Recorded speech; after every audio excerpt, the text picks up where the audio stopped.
Bonjour à tous, alors bienvenue dans la correction du télédroit d'IF40. Alors aujourd'hui on va parler de convertisseur analogique numérique. On va voir à travers un petit TD comment est-ce qu'on fait pour mettre en œuvre l'ADC du DSP et puis afin de récupérer des signaux analogiques qu'on va ensuite traiter. Donc ce TD numéro 3, je vous propose une petite application qui est basée sur la carte Peripheral Explorer. Alors je vais mettre la webcam. Sur la carte, on trouve deux potentiomètres qui sont ici et là, et qui sont connectés aux voies A0 et A1 du DSP.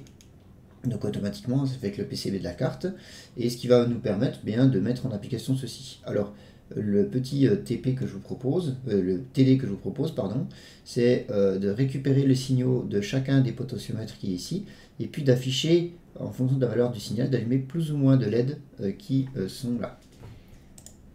Donc pour ce faire, on va utiliser les 4 LED, donc les GPIO 9, 11, 34, 49. On va également utiliser les deux boutons poussoirs de la carte, qui sont les GPIO 17 et 48. Et enfin, les deux potentiomètres qui sont reliés sur les voies A0 et A1 du convertisseur analogique numérique. Dans un premier temps, je vous propose de regarder comment on initialise les GPIO pour pouvoir travailler avec tout ça. Alors, à partir de ce TD-là, nous allons commencer à travailler en C. Néanmoins, comme nous avons fait de l'assembleur juste avant, pour un petit peu faire la bascule et que vous voyez un petit peu la comparaison entre l'assembleur et le C, cette première question, je vais la traiter en assembleur et ensuite je vais la refaire en C. Donc en assembleur, eh bien, nous l'avons vu dans le TD numéro 2, hein, donc je vais passer assez rapidement. Pour pouvoir initialiser les GPIO, je vous rappelle les différents registres, le multiplexage avec les GPX MUX, la direction avec GPX DIR, les résistances de pull-up avec GPX PUD, et puis si on a initialisé des sorties, donc avec la direction, eh bien on va vouloir initialiser ces sorties. Ici par exemple on va éteindre les LED, donc ça va être GPX DAT. Alors, eh bien on y va. Qu'est-ce que je vais faire dans cette correction? Je vais désactiver toutes les résistances de pull-up. Je vais configurer mes 4 LED en sortie, mes deux boutons poussoirs en entrée. Et puis je vais mettre mes sorties à 0 pour initialiser les LED, éteindre les LED au démarrage de ce programme. Alors, on y va. Mon sous-programme s'appelle initport. Je vais utiliser des registres protégés en écriture, donc je vais autoriser l'écriture avec ILO. On va commencer par les résistances de pull-up. Donc, la LED 1, elle se trouve sur la GPIO 9, la GPIO 11, c'est la LED 2, et le bouton poussoir 1, il est sur la GPIO 17. Donc, ces trois GPIO sont dans le port A. Donc, je charge la page de GPA PUD, c'est un registre interne, j'oublie pas de me décaler de 6 à droite. Je vais le mettre dans l'accumulateur, c'est un registre de 32 bits, j'utilise donc nouvelle. Ensuite, GPA PUD, pour désactiver les résistances de terminaison, il faut mettre un 1. Donc je dois mettre un 1 dans le bit 9, le bit 11 et le bit 17. Pour mettre un 1 dans le bit 9 et le bit 11, je fais un masque OU avec 0 à 0, 0. Et pour mettre un 1 dans le bit 17, je fais un masque OU avec 2 décalé à gauche de 16, puisque c'est dans le point fort, bit 17.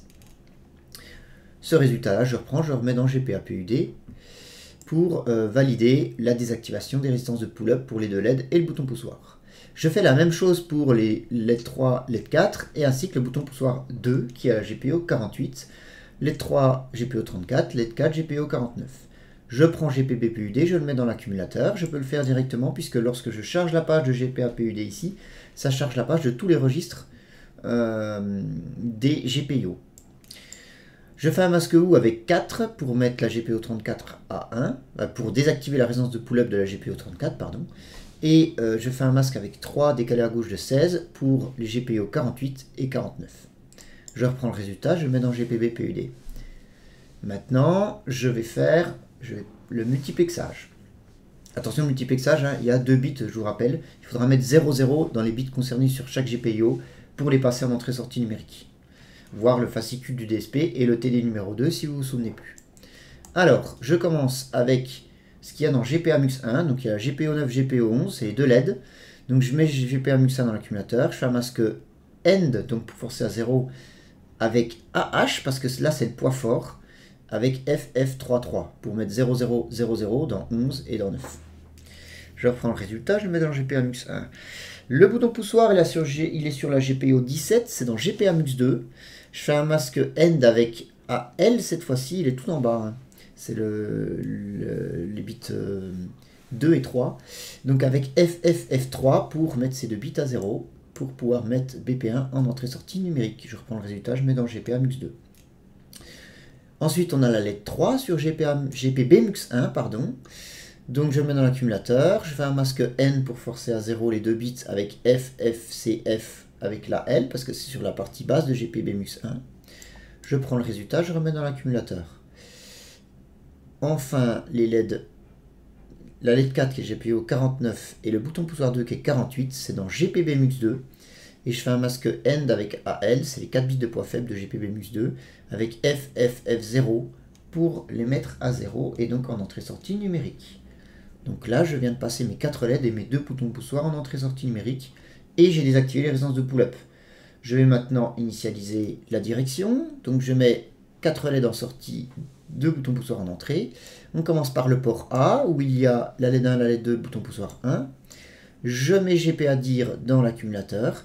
Je vais faire un masque OR pour mettre les sorties avec 0 à 00 pour mettre GPO 9, GPO 11 à 1 là dans GPA dire. Ce qui va me mettre la LED 1, la LED 2 en sortie. Le bouton poussoir il est en entrée, c'est le bit 17. Donc je fais un masque END avec AH et FFFD pour mettre le bouton poussoir en entrée. Je reprends le résultat, je remets dans GPA dire pour valider. LED 3, LED 4 et bouton poussoir 2. C'est dans le port B, donc je mets GPB dire dans l'accumulateur. Je fais un masque OU pour mettre la LED 3 en sortie avec 4. Je fais un masque OU avec 2 décalés à gauche de 16, hein, c'est sur le bit 16, pour pouvoir mettre la LED 4 en sortie, bit 17, pardon, excusez-moi, c'est bit 17, la LED 4, c'est GPO 49, le bit 16, c'est BP2, que je mets en entrée, donc avec un masque END, avec AH et FFFE. Je prends le résultat, je remets dans GPB dire. J'ai presque terminé, il ne me reste plus qu'à mettre mes 4 sorties de LED à 0. Donc c'est avec GPA date. Attention, GPA date et GPB date sont sur d'autres pages. Je dois donc recharger la page de GPA date. C'est un registre interne, j'oublie pas de me décaler à droite de 6. Je le mets dans l'accumulateur. Je vais faire un masque END avec F5FF pour mettre la GPO 9 et la GPO 11 à 0. Ce qui va éteindre les LED. Je reprends le résultat, je le mets dans GPA date. Et pareil pour GPB date pour les LED 3 et 4. Je fais un masque END avec FFFB pour mettre la LED 3 à 0. Et je fais un masque END sur AH avec FFFD pour mettre la LED 4 à 0. Je prends le résultat, je le remets dans GPB date. J'ai terminé ma configuration, je reverrouille en écriture les différents registres et je return. Donc ça, c'est le sous-programme qu'on a fait ensemble en TD numéro 2. J'ai juste rajouté les boutons poussoirs. Maintenant, voyons exactement le même programme, mais en C. Donc quand on fait un sous-programme en assembleur, c'est l'équivalent d'une fonction en C, comme on a vu dans le cours du chapitre 3. Donc je vais faire une fonction qui s'appelle initPort. Ici, je vais uniquement initialiser des registres internes. Je n'ai donc pas besoin de prendre de paramètres, ni de renvoyer de paramètres. Attention, ces registres internes sont bloqués en écriture. Tout comme en assembleur, on va utiliser la même mnémonique ILO en C pour pouvoir débloquer l'écriture. Le gros avantage du C, c'est qu'il nous permet à travers des structures qui ont été créées par Texas Instruments, de pouvoir directement agir sur le bit en question. Je n'ai donc plus besoin de faire de masque. Je peux donc directement mettre le bit que je souhaite du registre à la valeur que je veux. Alors comment ça marche? Exemple, prenons le cas de GPA PUD. Je vais commencer par la LED 1. Je vais donc désactiver la résistance de pull-up de la LED 1 qui est la GPIO 9. Je dois donc mettre à 1 le bit 9 de GPA PUD. Eh bien, Texas Instruments me propose la structure suivante. Alors, pour connaître la structure, vous pouvez aller dans votre fascicule du DSP. Et, alors on est dans les GPIO, on va aller dans les GPIO. À la page numéro 29, par exemple, vous avez tout un tableau de tous les registres qui concernent les GPIO. À gauche, vous avez le registre en question. Par exemple, on peut aller voir GPA-PUD. Et à droite, vous allez trouver son équivalent en C. Si vous tapez gpo-control-reg.gpa-pud.all, vous écrirez dans tout GPA-PUD. Et ensuite, on peut aller sur Code Composer pour faire l'exemple. J'en ai fait un exemple ici. Si j'écris gpo-control-reg.gpa-pud, là j'écris un point. Et Code Composer va me proposer automatiquement l'autocomplétion, donc la suite. Alors si je choisis ici All, je vais écrire dans tout le registre, donc je vais écrire dans les 32 bits directement, ce que je ne veux pas faire puisque moi je vais modifier uniquement le bit 9. Et bien dans ce cas-là, je vais aller sur bit, j'appuie sur Entrée, et je remets un point, et là il me propose tous les champs disponibles. Alors les champs disponibles, ce sont les champs de la datasheet. Vous trouverez les différents champs. Dans GPA-PUD, j'ai les champs qui concernent le GPIO 0 au GPIO 31. Moi, je veux agir sur le GPIO 9. Je double-clique dessus ou j'appuie sur Entrée. Et là, j'ai GPIO 9. Et ce que je vais mettre ici, c'est directement la valeur qui va être mise dans GPIO 9. Et les autres bits de GPA-PUD vont rester dans leur état précédent. Ce qui est fort pratique puisque je n'ai plus besoin de faire de masque. Ceci marche avec tous les registres internes du microprocesseur et des périphériques. Ainsi, je peux directement écrire gpio-control-reg.gpa-pud.bit.gpio9 égale à 1. Ça va désactiver la résistance de pull-up pour la GPIO 9. J'ai plus qu'à faire ça avec tous les bits. Alors on va profiter, ici on va faire tout la GPIO 9. Donc multiplexage, la direction, les résistances de pull-up et puis la mettre à 0. Alors l'ordre, peu importe l'ordre, hein, c'est pas un souci puisque là en fait on va tout initialiser. Donc je change un peu l'ordre par rapport à la correction d'assembleur. Je vais directement mettre à 0. Attention, il y a un bug dans Code Composer. Vous ne pouvez pas écrire directement dans GPADAT. Pour mettre à 0, j'écrirai gpadataregs.gpadate.bit.gpo9 égale à 0. Pour mettre le bit 0 de GPIO9 data à 0 et donc éteindre la LED. Malheureusement, en C, vous ne pouvez pas écrire dans GPADAT. Vous pouvez lire dans GPADAT, mais vous ne pouvez pas écrire. Donc pour ce faire, on passe par d'autres registres. Le registre pour mettre à 0 qui est GPAClear et le registre pour mettre à 1 qui est GPA7. Ainsi, pour mettre à 0 le bit 9 de GPADAT, je vais écrire un 1 dans le bit 9 de GPAClear. Comme son nom l'indique, hein, clear c'est mise à 0. Vous mettez un 1 dans celui de la mise à 0, ça met à 0. Vous mettez un 1 dans GPA7, ça va mettre à 1 le bit 9 de GPADAT. Donc gpodataregs.gpaclear.bit.gpo9. Donc je mets égal à 1 pour le mettre à 0. Je fais multiplexage, regardez comme c'est simple, gpo-control-reg.gpamux1.bit.gpo9 égale à 0. Attention, ça c'est pas seulement un bit. GPAMUX1, on l'a vu hein, dans le TD numéro 2, il y a 2 bits pour configurer, il faut mettre 0, 0. Donc ici, quand j'écris 0, ça va écrire automatiquement 0, 0 dans le champ GPIO 9. Pour GPA dire, eh bien, je vais le mettre en sortie, donc je vais le mettre égal à 1. Je viens de finir la LED 1, il me suffit de faire ça pour toutes les autres. La LED numéro 2, c'est la GPIO 11, donc là je fais un gros copier-coller, je remplace juste par GPIO 11. Donc j'ai désactivé la résistance de pull-up, je mets la sortie à 0, je me mets en entrée-sortie numérique et je définis ça comme une sortie. La LED numéro 3, attention, ce n'est plus le port A, c'est le port B, je vais remplacer par des B ici, GPB-PUD, GPB-Clear, GPMUX1 et GPB-Dir. Je mets la GPO 34, donc qui est la LED 3 du GPB-PUD1 pour désactiver la résistance de terminaison. Je mets la sortie à 0, je mets en entrée-sortie numérique et je définis que c'est une sortie. La LED numéro 4, c'est la GPO 49 qui est sur le port B, je désactive sa résistance de terminaison, je la mets à 0, je la définis en entrée-sortie numérique et je la mets en sortie. Les boutons poussoirs, quant à eux, ce sont des entrées. Ça ne change pas grand-chose. Hein. Je mets la résistance de terminaison 1 pour la désactiver. Je me mets en entrée-sortie numérique. Et là, je mets un 0 dans GPADire pour dire que c'est une entrée. Je ne vais pas utiliser GPAClear puisque comme c'est une entrée, ça va automatiquement être lu GPADAT et non pas écrit. Et puis pour le bouton poussoir numéro 2, qui est sur le port B, GPB-PUD, le GPO48, je le mets égal à 1 pour désactiver la résistance de terminaison. Je mets mon entrée-sortie numérique, et enfin, je me mets en entrée. Vous voyez comme c'est simple et lisible surtout, avec la programmation en C. Enfin, je reverrouille mes registres, et j'ai terminé. Je viens de faire exactement la même chose que ce que j'ai fait précédemment en assembleur. Ok, et bien maintenant, je vous propose qu'on passe sur la partie ADC. Donc, on va écrire en langage C une fonction configure ADC qui va configurer le module de convertisseur analogique numérique. Alors, dans le mode suivant, on va se mettre en mode cascadé, start-stop, fenêtre de conversion la plus courte, fin de séquence en cours en cas de point d'arrêt et déclenchement des séquences logiciellement. On va voir un petit peu ensemble en détail qu'est-ce que c'est que tout ça. Donc, ma fonction, je vais l'appeler configure ADC. Elle ne va prendre aucun paramètre et elle ne va renvoyer aucun paramètre, puisque je vais uniquement configurer des registres.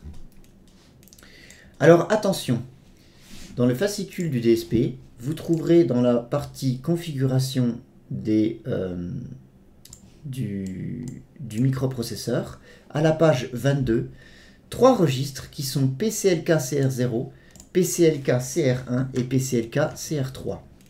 Vous retrouverez ici en bas les noms en assembleur, et ce qui nous intéresse plus, c'est comment y accéder en C.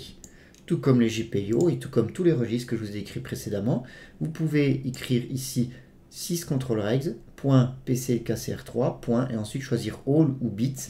Et ensuite, pour chacun des bits, vous avez ici le nom du champ, et puis vous remplacez par le nom ici, et vous pourrez mettre des 1 ou des 0 uniquement dans les bits qui vous intéressent. Alors, quels sont ces registres? L'ADC est un périphérique du microcontrôleur. Ça veut dire, et ça peut être vu, comme une carte électronique indépendante du microprocesseur. Et cette carte électronique, en fait, elle fonctionne de façon indépendante. Ça veut dire que pendant que vous êtes le microprocesseur est en train de lire votre programme que vous allez faire en C, eh bien, l'ADC peut fonctionner indépendamment et convertir une tension en une valeur. Pour ce faire, ce circuit électronique a besoin d'un signal d'horloge pour fonctionner. Ce signal d'horloge n'est pas donné par défaut, ce qui permet de désactiver les périphériques qu'on n'utilise pas. Il faut donc, avant d'utiliser un périphérique, toujours l'activer. Ces 3 registres permettent d'activer tous les périphériques du DSP. Et si on regarde dans PCLK-CR0, il y a un bit qui est le bit 3. Ce bit s'appelle ADC-EN-CLK, ADC pour Analog Digital Converter, le convertisseur analogique numérique, EN pour Enable, CLK pour Clock. En mettant ce bit à 1, eh bien, on va activer l'horloge du périphérique et donc activer le périphérique. Ces bits par défaut est à 0 et le périphérique est donc désactivé. Si vous configurez l'ADC mais que vous oubliez d'activer ce bit là, en fait rien ne marche. C'est pareil pour tous les périphériques. Donc ce qu'on va faire, on va simplement se mettre ce bit là à 1. Comment est-ce qu'on fait ça? Eh bien on récupère ici la syntaxe en C. Je l'écris ici, système-control-reg.pclkcr0, je mets .bit, et ensuite je mets le nom du champ, ADC-EN-CLK. Je mets égal à 1, ça va uniquement mettre un 1 ici, et tous les autres vont rester à 0.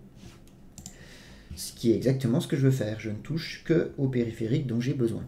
Attention, ce registre est protégé en écriture, il ne faut pas oublier de mettre ILO avant, et puis on ne va pas utiliser d'autres registres protégés en écriture, je peux directement reverrouiller derrière.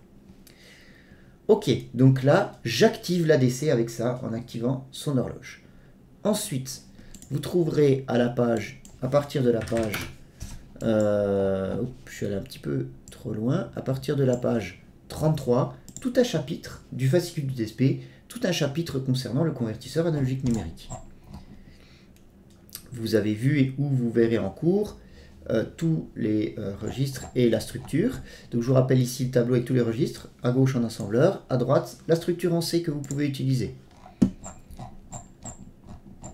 Et vous avez ensuite les descriptions des différents registres de configuration. Pour configurer cet ADC, nous allons utiliser dans un premier temps ADC-TRL1. Donc on va regarder ensemble comment est-ce qu'il fonctionne. ADC-TRL1, c'est un registre interne, donc c'est donc une case mémoire, donc de taille 1 mot faisant 16 bits dans notre DSP, et donc chacun des bits a une fonctionnalité. Alors on peut en voir quand même que certains sont marqués réservés, c'est qu'ils ne servent simplement à rien, donc on ne va pas les utiliser. et vous avez ensuite une description de chacun des bits avec son fonctionnement. Alors le premier qui va nous intéresser tout de suite, c'est le bit reset. Le bit reset, ici, ça va resetter, en mettant un 1, on va remettre à 0 l'entièreté du module ADC. Ça veut dire que tous les registres de l'ADC vont repasser à 0. Ça, c'est fort utile. Pourquoi? Parce que quand on va commencer à configurer l'ADC, il pourrait très bien avoir été préconfiguré précédemment et avoir déjà une config en cours. Or, si vous touchez au bit de configuration, vous ne voulez pas que la conversion se lance par mégarde. Donc, on va toujours resetter l'entièreté du module avant d'écrire la config dedans. Pour ce faire, il suffit de mettre ce bit-là à 1. Rien de plus simple, j'écris adcregs.adctrl1.bit et le nom du champ. Ici, le champ s'appelle reset, donc je mets reset. Je le mets égal à 1 et ça va complètement reset l'ADC. Alors, quand vous faites ça, faites bien attention puisque vous allez reset tout l'ADC. Vous allez également reset ce qu'on appelle la calibration de celui-ci. En effet, l'ADC a besoin d'être calibré. Alors la calibration, on ne va pas rentrer en détail dedans en IF40. Pourquoi? Eh bien parce que en fait, Texas Instruments vous fournit une petite fonction en C pour calibrer automatiquement l'ADC, qui a été fait en usine en fait, une calibration d'usine. Donc il suffit d'appeler cette petite fonction de calibration pour qu'il se calibre automatiquement. Cette fonction s'appelle initADC. Alors vous n'avez pas besoin de le déclarer dans le main.c, etc. Elle est déjà inclue dans une librairie automatiquement dans le template que je vous donne sur Moodle quand on fera TP. Donc vous pouvez directement écrire initADC comme ceci. Il y a un I majuscule et un A majuscule. Donc ça permet de recalibrer l'ADC puisque quand on a fait un reset, on a tout fait sauter. Et ensuite, eh bien, on va configurer dans un premier temps ADCTRL1. Donc on va regarder les autres bits. Alors, on a deux bits ensuite qui appartiennent au champ susmod. Donc susmod, c'est SUS, c'est pour suspended, et mode, c'est pour mode. Donc suspended mode. Alors ce sont deux bits, donc on peut avoir 4 possibilités. Vous avez les 4 possibilités qui sont ici. Alors ces 4 possibilités, à quoi ça correspond? Eh bien ça correspond à la question: que se passe-t-il lorsque je débug en TP et je mets un point d'arrêt? En effet, précédemment je vous ai dit que l'ADC se comporte comme un périphérique et se comporte comme une carte électronique dissociée du microprocesseur. Lorsque vous débuguez, vous figez le microprocesseur. Mais cette carte, elle est indépendante. Elle peut très bien continuer de fonctionner alors que vous êtes en mode pas à pas, par exemple. Ces deux bits servent à configurer l'ADC pour lui dire quoi faire lorsqu'on est en train de débugger. Première possibilité, l'émulation est ignorée. Ça veut dire que si vous êtes en mode pas à pas ou si vous êtes en mode continu avec le débugger, quoi qu'il arrive, l'ADC, lui, il continue de fonctionner. Deuxième possibilité, en mettant 0,1, l'ADC va se stopper juste après la séquence de conversion qu'il va effectuer. Je vous rappelle qu'une séquence de conversion, c'est un ensemble de conversions qu'il doit effectuer. Et donc avec un nombre de conversions, les voies que vous voulez faire et l'ordre des voies.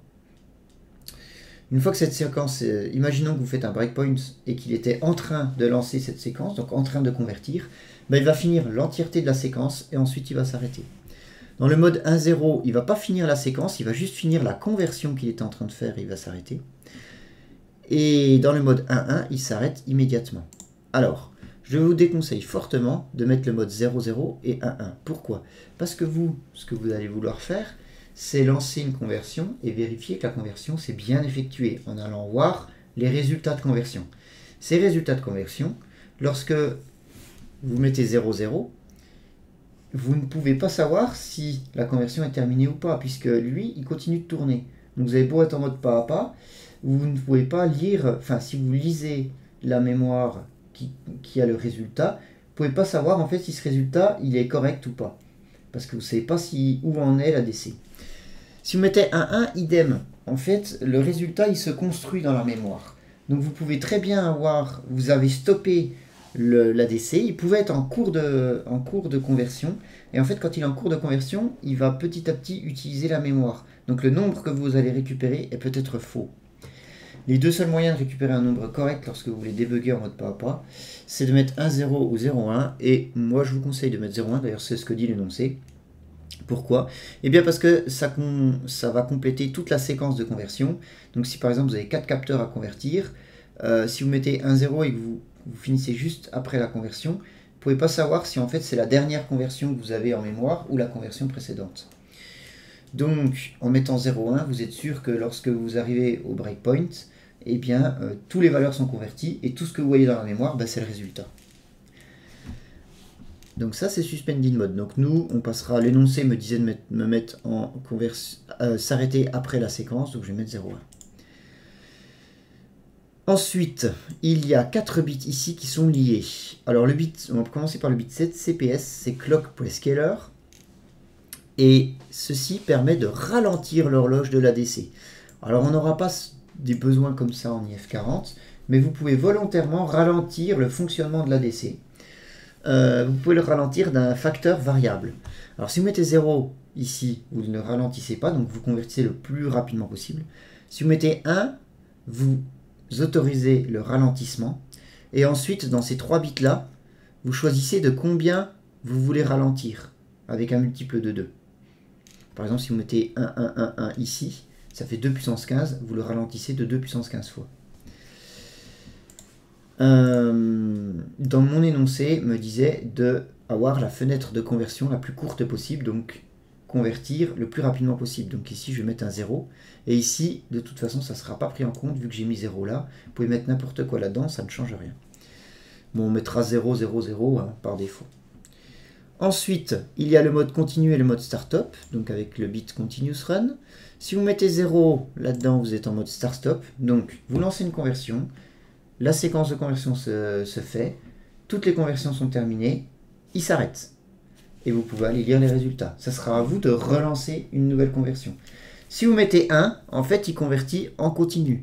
À chaque fin de conversion, de séquence de conversion, il va recommencer.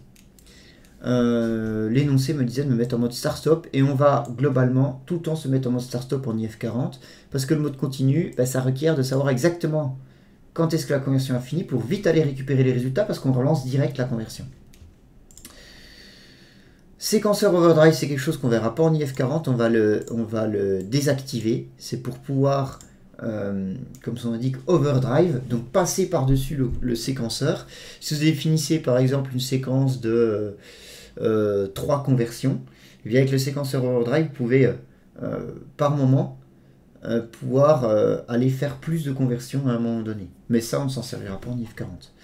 Et enfin, le séquenceur cascadé, c'est si on travaille en mode monoséquenceur ou en séquenceur cascadé. En monoséquenceur, donc c'est donc un séquenceur cascadé, ou alors en double séquenceur si vous avez 2 séquences de conversion. Nous, ici, dans le TD, on se borne en séquenceur cascadé, donc on mettra un 1 ici. Ok, on a passé en revue tout ADSTRL 1, maintenant il suffit de choisir notre configuration. Donc, comme je l'ai dit, nous allons mettre le séquenceur en mode cascadé. Donc, dans le bit SEQ CASC, je mets 1. Je désactive l'overdrive. Donc, séquenceur overdrive, je mets 0. Je me mets en mode startup. Donc, dans le bit continuous run, je mets 0. Je vais choisir la fenêtre de conversion la plus courte. Donc, je mets CPS à 0. Et puis là, j'ai mis ACQPS à 0,000. Même si vous pouvez ne rien écrire là-dedans, puisque à partir du moment où vous avez mis ça, ça ne va pas prendre en compte ça. Et enfin, suspended mode, je vais arrêter à la fin de la séquence. Donc il va finir la séquence avant de s'arrêter. On va mettre 0,1. Là, vous venez de faire la configuration générale de l'ADC. Maintenant, vous devez configurer votre séquence de conversion. Et pour ce faire, vous avez les registres qui sont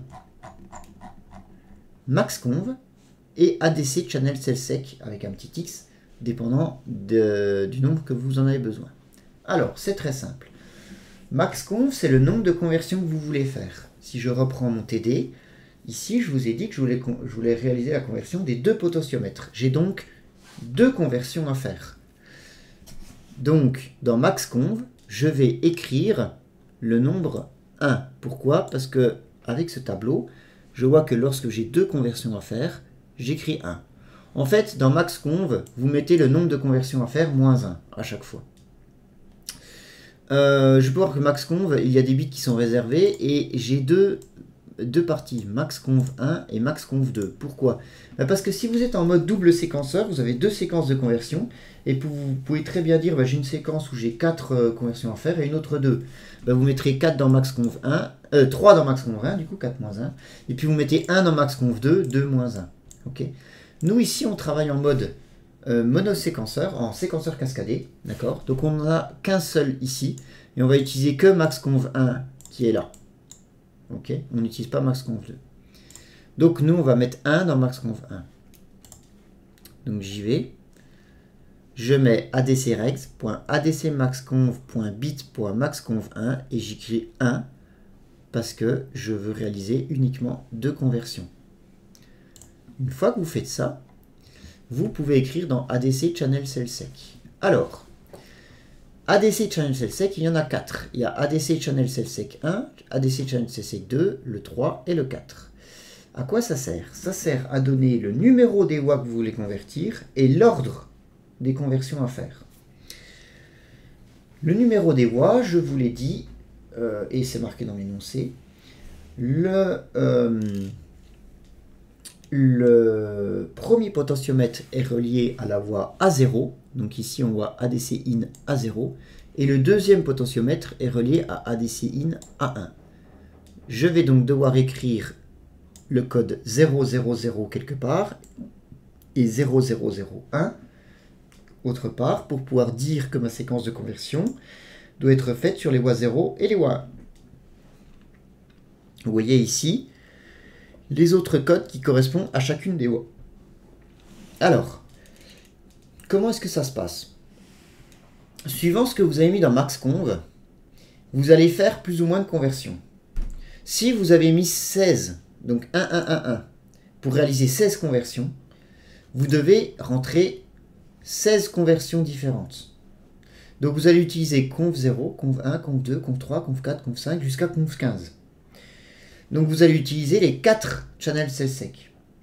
Si vous n'avez besoin, comme chez nous, de faire que 2 conversions, vous avez mis 1 dans maxconv, et donc automatiquement ne va être lu que conv0 et conv1 qui se trouvent dans ADC channel Cellsec 1. Ça ne sert donc à rien d'écrire dans le 2, le 3, le 4, puisque seuls ces deux-là vont être lus. Alors, conv0, c'est la première conversion à faire. Et vous voyez, il y a 4 bits, vous remplacez par les 4 bits de la voie que vous voulez. Et conv1, c'est la deuxième conversion à réaliser, et vous remplacez dans les 4 bits par les 4 bits que vous voulez. Donc nous, en TD, alors il n'est pas spécifié dans le TD laquelle on veut faire en premier, parce que c'est pas bien grave en fait, ça va tellement vite qu'on lance la séquence et on récupère les deux résultats. Donc par exemple, je vais faire la voie 0 en premier, donc la voie A0, et ensuite je vais convertir la voie A1.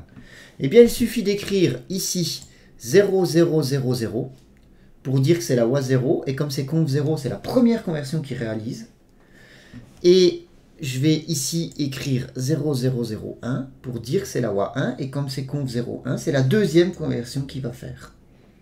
Tout simplement.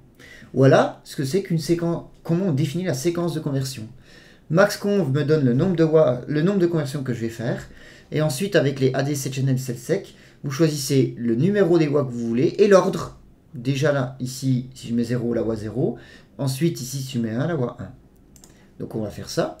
Toujours avec mes structures en C, adcregs.adcchannelcellsec1.bits. Je regarde le nom du champ, c'est conv0, conv00, et je mets 0. Alors, ça fait 0 en binaire, hein, ça fait 0, 0, 0 en binaire, pour dire que c'est la voie 0 que je veux faire en première conversion. Et ensuite, la voie 1 dans conv01, pour dire que c'est la deuxième conversion. Là, je viens de définir une séquence de conversion. Ma séquence de conversion est la suivante. Je veux faire 2 conversions. Déjà la voie 0, la voie A0, ensuite la voie A1. Et voilà. Vous venez de définir la séquence de conversion. Et vous venez par là même de finir l'initialisation de l'ADC. J'ai initialisé les paramètres généraux, on va dire, avec ADC-CTRL1. Et ensuite, j'ai défini ma séquence de conversion. Mon convertisseur, il est prêt. J'ai plus qu'à lui donner l'ordre de démarrage et il démarre. Alors, c'est ce qu'on va faire dans la question suivante. Écrire en langage C la fonction convert qui va réaliser les fonctionnalités suivantes. On va réinitialiser le séquenceur, on va lancer la conversion, attendre qu'elle se termine, et ensuite récupérer les résultats, donc les résultats de la voie 0 et de la voie 1 qui seront convertis, et on va les mettre dans des variables voltage 1 et voltage 2. Ces variables, on va dire qu'elles sont déclarées en variables globales. D'ailleurs, je vous conseille fortement de toujours déclarer en variable globale, non pas parce que c'est idéal, bien au contraire, hein, les variables globales utilisent de la mémoire pour pas grand chose, parce que si vous n'en avez pas besoin, vous pourriez très bien les mettre en local. Mais en fait, le debugger ne peut visualiser que les variables globales, en tout cas dans certaines fonctions. Dès que vous sortez de la fonction, sinon les variables locales sont détruites et puis vous perdez les valeurs dans le debugger. Donc c'est pour ça que quasiment toutes mes variables, vous me les verrez, je vais les déclarer en variable globale. Très bien. Alors, la séquence de conversion, c'est un petit peu comme une liste de courses. Et comme un engrenage, si vous voulez. Une fois que vous le lancez, vous lisez votre liste de courses de haut en bas, et après vous vous arrêtez là. Et pour pouvoir relancer une nouvelle conversion, il faut réamorcer le système. Il faut relire la liste de courses depuis en haut. Okay.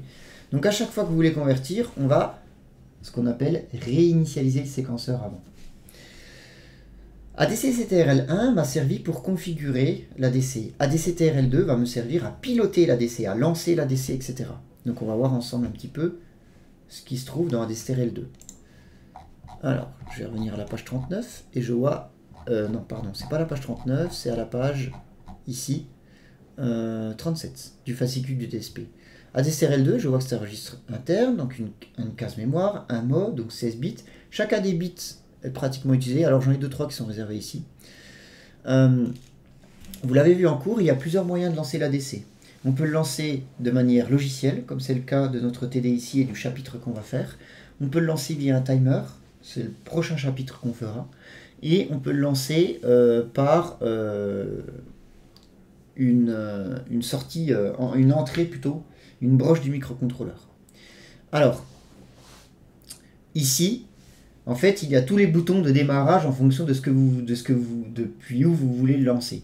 Donc nous, on va s'intéresser uniquement au déclenchement logiciel. Donc on va le lancer par le code en fait. En écrivant une ligne dans le code, on va déclencher la conversion. Donc pour ce faire, en fait, c'est le bit 13 SOC séquenceur 1. Si vous travaillez en mode cascadé, donc c'est le cas de nous, on va utiliser SOC séquenceur 1. SOC, c'est Start of Conversion. Et SEQ, c'est séquenceur. Et 1 parce que c'est séquenceur 1. En mode cascadé, vous avez que le séquenceur 1. Et en mode double séquenceur, vous avez deux séquenceurs. Donc vous avez séquenceur 1 et séquenceur 2. Donc pour lancer le séquenceur 2, c'est ce bit-là. Et pour lancer le séquenceur 1, c'est ce bit-là, tout simplement. Avant, je vous ai dit qu'il fallait le réinitialiser. Pour le réinitialiser, en fait, on le reset. Eh bien, il y a là, vous avez un bit pour reset le séquenceur 1 et vous avez un bit pour reset le séquenceur 2. En conclusion, nous, on va utiliser le bit de reset ici et le bit de lancement qui est là. Ok, très bien. Donc après, le reset 0, ça ne fait pas le reset. 1, on reset le séquenceur. Et puis, pour le séquenceur, 0, ça ne le lance pas. 1, ça le lance. Voilà, tout simplement. Hein. Je ne rentre pas dans les détails des autres bits. Vous pouvez les lire si vous voulez, puisque pour ce TD-là, je n'en ai pas besoin. Alors, je reset le séquenceur 1. Donc avec adcregs.adstrl2.bits. Alors le champ s'appelle rst_seq1. Donc rst_seq1. Je mets égal à 1. Ça va reset le séquenceur 1. Et ensuite, je peux lancer la conversion. Donc pour lancer la conversion, j'appuie sur le bouton départ. Donc je mets un 1 là-dedans. Donc adcregs.adstrl2.bits.soc start of conversion séquenceur 1. Je le mets à 1. Et là, l'ADC se lance. Tout simplement. Alors, lorsqu'il se lance, il fonctionne de manière décorrélée du microprocesseur. Donc ce que vous allez écrire en dessous, ça va être lu par le microprocesseur. Le microprocesseur fonctionne à une vitesse de 150, avec une fréquence d'horloge de 150 MHz. Attention, l'ADC est beaucoup plus lent que ça. Il est à peu près à 25 MHz. Ça veut dire que vous ne pouvez pas aller lire directement le résultat ici. Hein. D'ailleurs, la documentation constructeur stipule que il met 4 cycles CPU à se lancer. La séquence met 4 cycles à se lancer. Rien que pour se lancer, hein, pas pour convertir, mais pour se lancer, pour être sûr qu'elle est lancée. Donc pour ce faire, je vais déjà attendre 4 cycles. On avait vu que pour attendre en assembleur, on faisait un op. Eh bien, je peux écrire de l'assembleur en C. En faisant la fonction, en lançant en fait une petite fonction qui s'appelle ASM. Alors c'est pas une fonction en fait.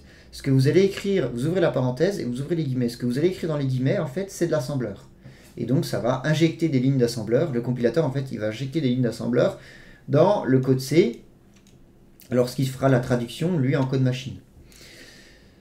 N'oubliez pas l'assembleur, les champs étiquette mnémonique opérande. Là j'ai la mnémonique NOP. Je dois mettre un espace ici hein, pour laisser le champ étiquette. Donc je fais espace NOP. Donc en faisant ça, j'attends un cycle. La documentation au constructeur me dit que lorsqu'on lance une séquence de conversion, on doit attendre 4 cycles. Donc je fais 4 NOP comme ceci. Et lorsque vous faites ceci, arrivé là, vous êtes sûr qu'il est lancé, la conversion. Alors vous êtes sûr qu'elle est lancée, mais vous n'êtes pas sûr qu'elle est finie. Donc on va, comme le stipule l'énoncé, attendre qu'elle soit terminée.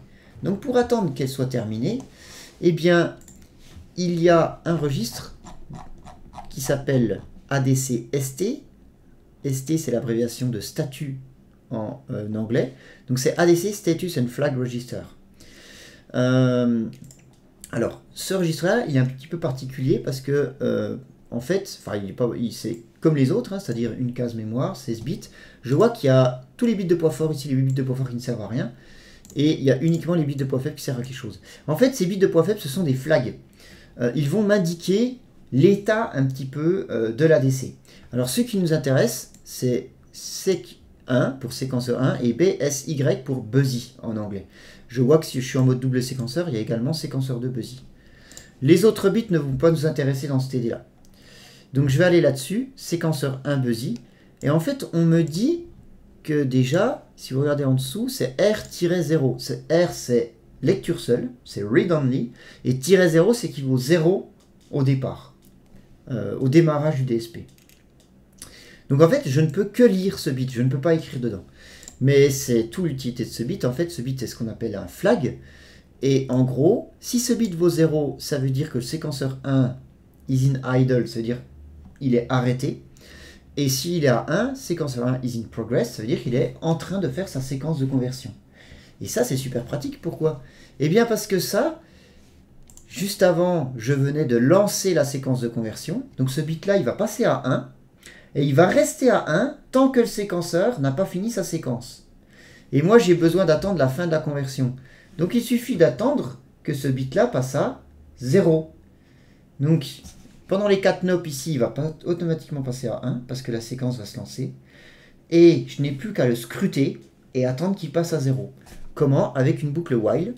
Donc je fais while et je vais attendre tant qu'il vaut 1. Donc j'écris adcregs.adcst.bit. Le bit c'est séquenceur 1 busy. Alors là j'aurais pu mettre égal à 1, mais vous pouvez ne rien mettre. Hein. Si vous mettez rien, ça, les parenthèses, ce qu'il y a dedans se transforme par la valeur du bit. Donc ça, si le bit est à 1, ça fait while 1. Et while 1, bah, je rentre dans mon while. Donc je rentre ici, j'ai mis un point virgule, donc je ne fais rien du tout. Donc tant que le bit vaut 1 ici, bah, je ne fais rien. Donc j'attends. Dès que le bit passe à 0, ça fait while 0, hop, ça sort et ça va ligne d'en dessous. Ce qui est très pratique, pourquoi? Parce que moi je vais attendre la fin de la conversion. Et je vous ai dit que ce bit-là, il restait à 1 tant que la conversion était en cours. Du coup, avec cette petite scrutation, avec le while, je vais pouvoir bloquer mon programme tant que je suis en train de convertir. Dès que j'arrive à la ligne du dessous, à la ligne 12, bah, c'est que j'ai fini la conversion, je peux récupérer les résultats.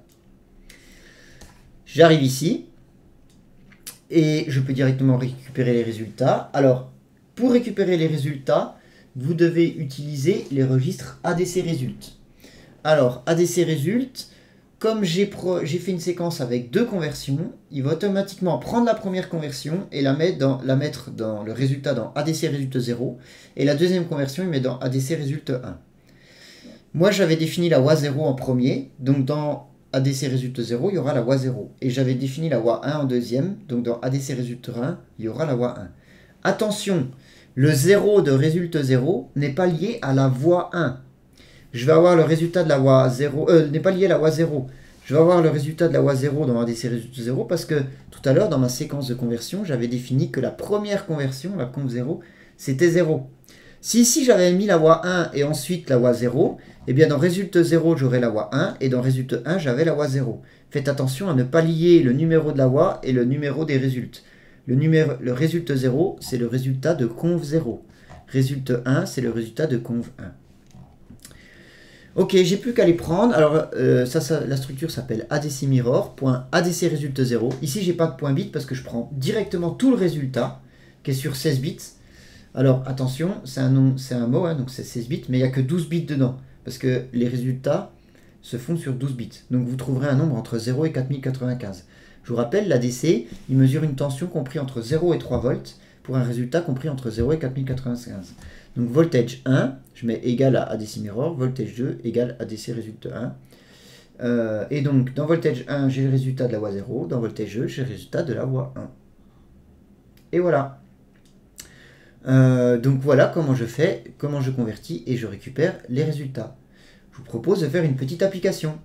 Donc j'ai écrit ce TD sur Code Composer et je vous propose ensemble de débugger et puis de voir un petit peu ce qui se passe.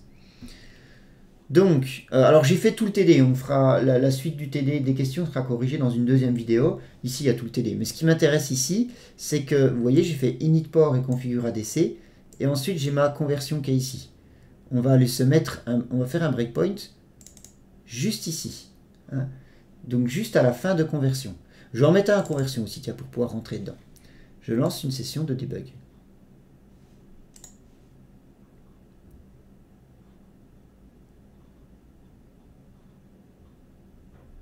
Alors, j'ai deux variables globales, voltage 1 et voltage 2. Je vais vouloir les visualiser. Je double-clique pour sélectionner la variable. Je fais un clic droit et je vais mettre Add Watch Expression. Je clique dessus. Je peux mettre un nom. Ici, je vais laisser le même nom, voltage 1. Et je vois voltage 1 qui apparaît ici. Je vais faire idem pour voltage 2. Voilà, j'ai voltage 1, voltage 2. Alors ça, c'était des autres variables d'un programme. Je peux les supprimer en faisant clic droit, remove. Voilà. Alors, une petite remarque. Lorsqu'on travaillait en assembleur, on utilisait Memory Browser ici pour aller voir les variables. Ce n'est plus le cas en C. En C, pour aller visualiser les variables C, vous devez passer par ce principe-là. Donc c'est expression et vous ajoutez des expressions en les sélectionnant et en mettant add watch expression. Ok, donc je suis tout au début de mon programme. Je vais appuyer, comme j'ai fait deux breakpoints ici, je vais appuyer sur Resume et hop, il va directement là. Donc là, on va convertir. Je vais rentrer dans ma fonction. Donc si vous faites step over ici, il va passer la ligne suivante. Si vous faites step into, il va rentrer dans la fonction en pas à pas. On peut le faire ici. Voilà. Donc ici, je vais reset le séquenceur, lancer la conversion. Alors, j'ai pas fait 4 nops ici, j'ai fait un délai de 1 microseconde, ce qui revient à peu près au même. J'attends que mon séquenceur soit fini. Hop, je suis passé à la ligne suivante. Donc là, qu'est-ce qui se passe si je passe à la ligne suivante? Eh bien, je peux récupérer mes résultats. Dans ADC résultat 0, je vois que j'ai le résultat 1674. En mettant la souris aussi, vous pouvez voir directement le résultat. Voltage 1, ici il vaut 9785, j'y vais, maintenant il vaut 1674. Voltage 2, il vaut 2083. Alors, je ressors, et maintenant, je fais la suite, j'affiche. Je vais enlever ce breakpoint là, et j'ai plus que celui-là. Donc à chaque fois qu'il arrive, je vais plutôt le mettre ici. Je vais laisser uniquement ce breakpoint. Je suis dans un while 1. Donc si j'appuie sur Resume, il va refaire ça, donc il va relancer une nouvelle conversion et récupérer les résultats. Vous voyez, les résultats ont un petit peu bougé. Je vais allumer ma webcam. Et maintenant, je vais m'amuser à bouger les potentiomètres. Alors déjà, je ne bouge pas. Je peux voir quand même que les résultats fluctuent un peu. C'est normal, hein. Je vous rappelle que l'ADC, pardon, il est précis à 0,73 millivolts. Donc, rien que la stabilité de la tension qui est relevée ici, elle bouge de quelques millivolts. Donc, c'est normal que j'ai une valeur qui fluctue un petit peu. Okay, mais si je m'amuse à tourner, vous voyez, les résultats, ils fluctuent un petit peu. Donc, c'est normal que j'ai une valeur qui fluctue un petit peu. Ok. Mais si je m'amuse à tourner, vous voyez, les résultats, ils fluctuent un petit peu. Donc, c'est normal que j'ai une valeur qui fluctue un petit peu. Ok. Mais si je m'amuse à tourner, Vous voyez la valeur de voltage 1 là qui monte? Tout simplement, elle peut monter jusqu'à 4095, la valeur maximale. Donc là, il y a 3 volts. Hein. J'ai tourné le potentiomètre pour avoir une résistance ici qui fait qu'il y a une différence de potentiel de 3 volts. Maintenant, je m'amuse à le diminuer. Vous voyez, ça dit, je vois le résultat diminuer. Et puis si je tourne tout en bas, jusqu'à 0. Parce que maintenant, il y a 0 volts. Le deuxième fonctionne également. Hein. Pareil. Alors vous pouvez vous amuser, au lieu d'avoir un breakpoint et d'appuyer sur à chaque fois là-dessus, je clique ici sur Continuous Refresh, j'enlève le breakpoint, je mets en mode résume, et là, vous voyez les valeurs évoluer. Hop, alors que je suis en continu, et puis je tourne les boutons poussoirs. Alors là, vous allez vous dire, oui, mais monsieur, vous m'aviez dit en TP et en TD que le débugger pouvait aller lire la mémoire uniquement lorsqu'il fiche le microprocesseur. Hein, c'est-à-dire lorsqu'on est en pause et qu'on voit la ligne verte ici. C'est totalement vrai. Mais en fait, ce mode continu, ce qu'il fait, c'est qu'il fait des micro-pauses par moment. Il fiche le microprocesseur, il va lire la mémoire et il la rafraîchit. C'est pour ça que je ne vous encourage pas à faire ceci. Parce que là, bon là, c'est pas très grave parce que mon programme, il est très léger en fait. Mais dès que vous faites des programmes un peu plus lourds, en fait, ça fait énormément ralentir le microprocesseur. Et en fait, dès qu'on va travailler avec des timers, etc., eh bien, ça va fausser certains périphériques. Donc, toujours prenez l'habitude de mettre un breakpoint et de visualiser les variables lorsque le microprocesseur est arrêté. Hein. Donc là, voilà, vous pouvez appuyer, etc. Mais pour ce cas-là, en fait, oui, ça marche très bien de se mettre en continuous refresh et puis de regarder ici les deux valeurs de mes potentiomètres évoluer. Ok ? Voilà, c'est tout pour cette première partie du TD. Donc on a vu ensemble comment est-ce qu'on initialise un ADC et puis comment est-ce qu'on va choisir une séquence de conversion, lancer cette séquence et récupérer les résultats. Dans une prochaine vidéo, eh bien, je corrigerai la suite du TD où on s'amusera à aller allumer plus ou moins les LED en fonction de nos deux variables voltage 1 et voltage 2. Je vous remercie.